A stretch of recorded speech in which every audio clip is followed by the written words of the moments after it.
What's up, Internet? My name is Michael Cook, and this is Blue Giant Media. We're here to help you find, learn, and play the games that you love. Today, we're going to open up, set up, and play through Kingdomino by Bruno Cathala and published by Blue Orange Games. I want you to get a feel for how long it actually takes to set this game up, as well as a feel for the rules so you can jump right in and get playing, or maybe you want to get a feel for whether this is the kind of game that you like. Either way, let's ready, set, play. So as you can see on the box here, Kingdomino won the Spiel des Jahres, which is the German board game of the year for the year of 2017. So this is a highly regarded game, but the nice thing is it is actually a very simple game. A lot of times games that win awards, although now they have a separate category, but award-winning games often, in my experience, from what I've seen, tend to be a little bit on the heavier side. But this one is quite simple. I will go ahead and set it up for 2 players. I will make myself blue, and I will make you yellow. So to start, you each grab your little castle, 2 of your pawns, workers, whatever you want to call them, in your color. You will grab your crown tile and place your castle on it. And then you can make sure that this is properly sorted, or not sorted, but shuffled, because you don't want to know what is in these. I shuffle them every time I put them back in the box, but if you want to take them out, kind of do one of these kind of shuffling things and then put them back in the box in such a way that you don't want to be looking directly at what's there. You don't want to have any kind of a clue of what's coming out next. That might give you a competitive advantage. At this point, you would determine who the start player is going to be, and you would start by grabbing 4 of these out and put them in the middle. You will then look at them, the numbers on the back, and put them in numerical order, and then you will flip them over.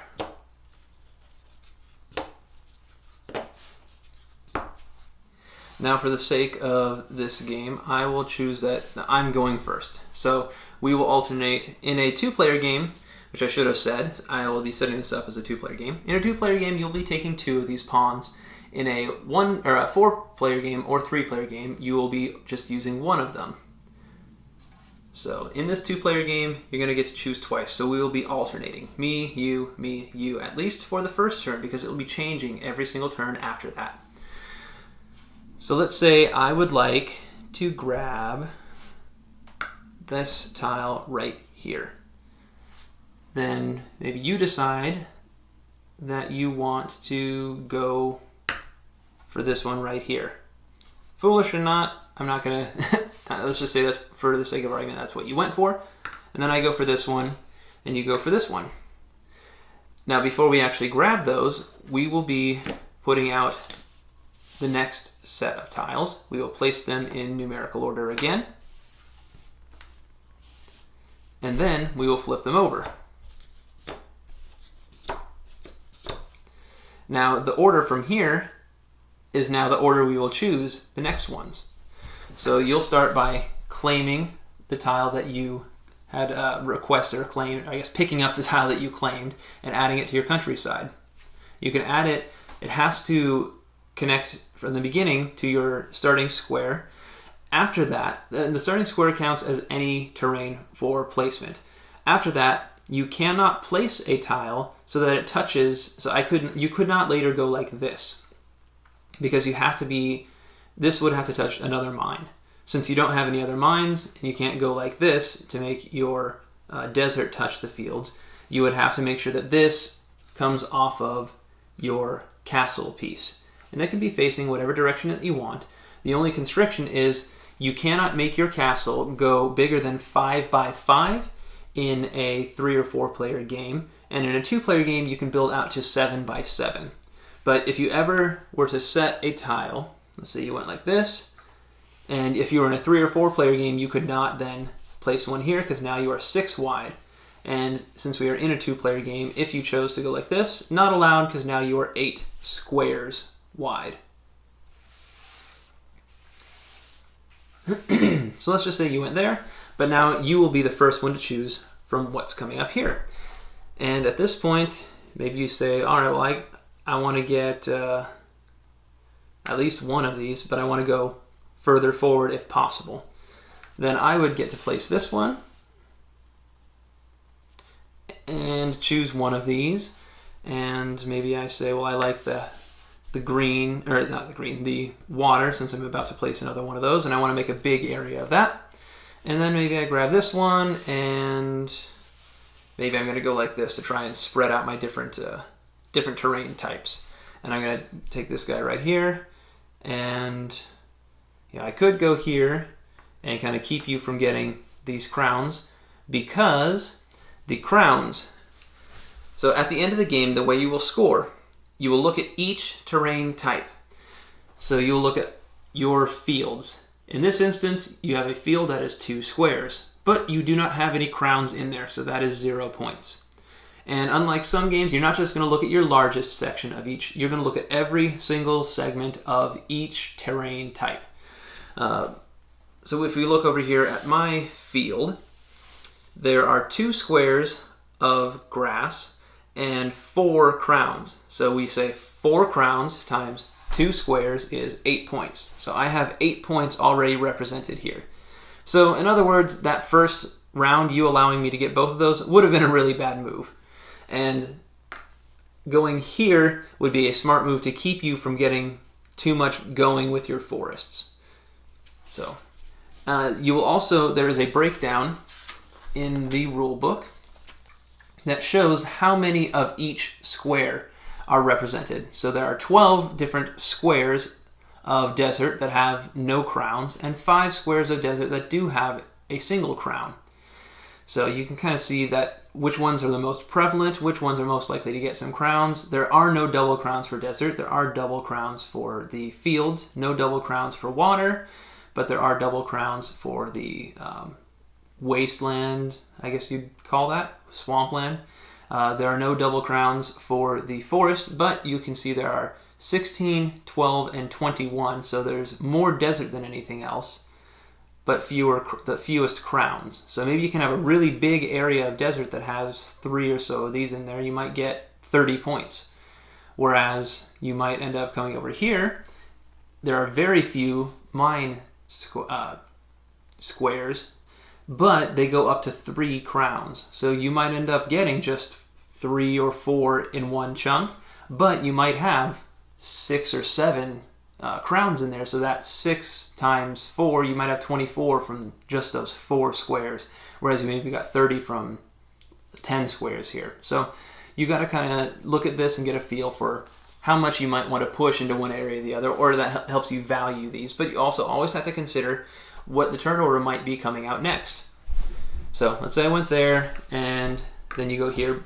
But as you can see, the ability to have 2 turns in a row can also be advantageous. So while I'm going to be going first, you have the ability to go twice in a row next time.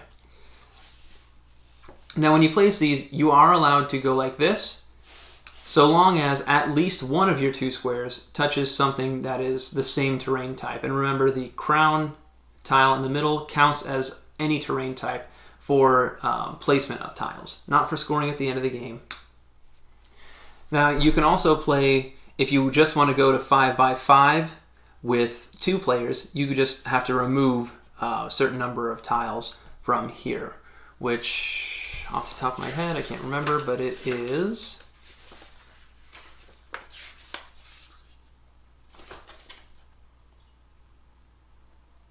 Okay, you would remove half of the tiles. So you just use 24 of these instead of the normal 48. All right, so then we've chosen these ones. We grab the next 4. And so one of the reasons why you want to place this in such a way where you can't see is because you don't want to be able to look inside the box and know, oh, well, that 40 whatever is going to come up. Those usually have some of the high scoring dominoes. So you want to make sure that you place this in such a way that you can't see what's coming up next. But you'll, again, take these. There's that 48, which should be the highest valued. And there we've got a triple crown. So if you know that something like that is coming up next, you're going to be more likely to go for the first domino. So that's why you want to keep that hidden. So now it comes to me. I'm going to say, well, I don't want you to get that. Plus, it's good for me. So I'm going to grab that. And I'm going to go like this. Start kind of grouping these together in hopes of getting crowns for them later. Then it'll come to you. And maybe you say that you want to start doing the similar thing. And you're going to group those. And you want that one so you can start getting points for this right here. And then you're going to want that so that you can start building up your forest more. And then I'll be forced to grab that one. Now you want to be careful when you place these. If you know that you're playing with a 5x5 or 7x7 grid size, you want to make sure that if you had something like this, you don't accidentally go and do something like this. I know that would be illegal, but if you do this, you are guaranteeing that this spot will be empty. Because if you have a 5x5 grid, you have now set it up so that nothing can go here because it would extend past 5x5 on this row.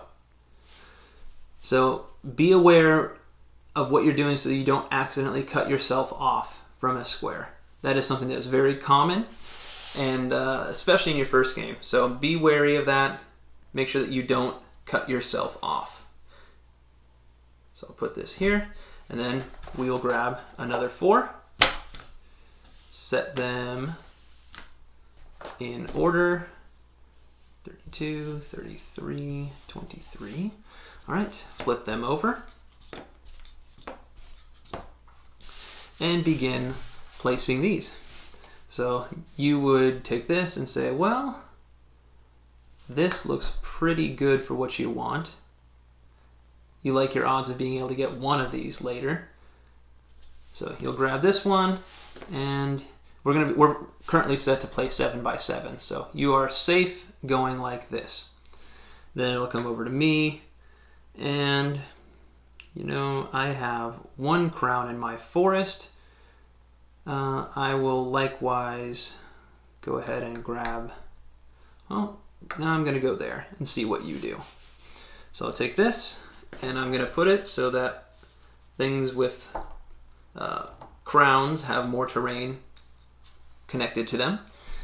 You will take this, and you can say, well, maybe you want to keep me from getting too many points in my lake, water, whatever terrain. Or maybe you say you want to take this so that you can get more points into your forest. And you'll get to go first and second next round. So maybe that's a good one to do. All right, let's go here to make room for you to add your forest next time. And then I will take this and see, since we're going 7x7, I will go, well, I'll go like this. And then we'll grab the next 4 and see whether you made the right decision. So we got a couple here. All right, so you can take this, go like that, and claim another one of those. And right now you've got a decent sized kind of growing area of field. You want to make sure you get some points for it. All right, and you're going to take this and add it to there. So now all this barren desert is at least worth 5 points. And you've got 1, 2, 3, 4 points for your mine here. It'll come over to me, and I don't really have any choices other than those, so let's grab them. And see, now I do have the difficult position of I can put them over here and get more points for the waterway, or I can put them over here and get more points for my forest, and basically move where I want to be putting my water to over here for the rest of the game. So that's a bit of a tricky decision. I think I will put them here. That is tricky. No, I'm not going to do that. I'm going to put them here. Because I only have one crown over here, and that'd be one crown with 4. Whereas this is 2 crowns with 4 and 2 ready to grow. So I think I'll do that. And you'll continue like this until you finish all the tiles. And once you get all the tiles and add them to your countrysides, you'll go through and tally up, look at all of your different types. You'll look at all the deserts, each individual grouping that you have, score them based off of the number of crowns, multiplying the number of squares times the number of crowns in that region for each different region, and total up the points from that, and whoever has the most points is the winner. Now you should have a pretty good idea of how to set up and play through Kingdomino by Bruno Cathala and published by Blue Orange Games. If you have any questions about rules or things that I might have left out or gotten wrong, please let me know in the comments section below. While you're there, please let me know if there's any games or videos that you'd like me to make, and I'll try and make them as quick as I can. If you want to see any other videos like a review of this game, please look in the description section, and while you're there you'll also find a link to macronovagames.com where you can buy this and many other great games.